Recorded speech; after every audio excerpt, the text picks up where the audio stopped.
qui a été mis en œuvre d'ailleurs en Suède au moment du référendum sur l'euro, ça n'a pas marché, en Grande-Bretagne, ça n'a pas marché au moment du Brexit ou au moment de l'élection américaine. Bon.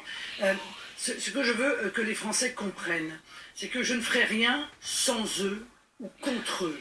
Parce que trop de choses ont été décidées contre leur volonté ou sans qu'on leur demande leur avis. Alors je vais négocier pendant 6 mois. Je ne serai pas toute seule. Parce que la réalité, c'est que beaucoup de pays souffrent de Schengen, de l'ouverture totale des frontières et de l'immigration massive qui en est la conséquence. Souffrent de cette monnaie qui plombe notre économie et qui est une des raisons du chômage de masse. J'aurai à côté de moi, j'en suis convaincu, l'Italie, l'Espagne, la Grèce, le Portugal. Parce que quand la France aura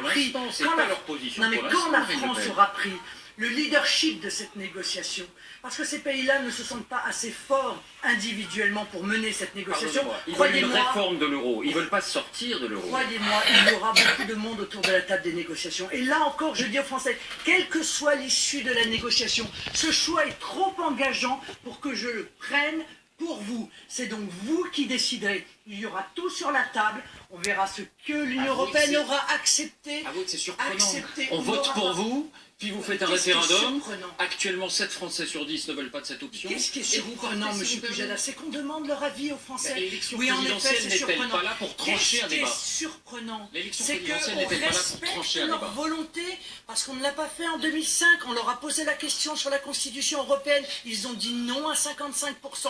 Et on a trahi leur volonté, parce que l'UMP et le PS, main dans la main, par l'intermédiaire de leurs élus, eh bien, ont piétiné cette décision. Alors, ça n'est pas comme cela que je veux gouverner. Je veux mettre en place un référendum d'initiative populaire. Je veux mettre en place la proportionnelle. Je veux rendre le pouvoir politique aux Français.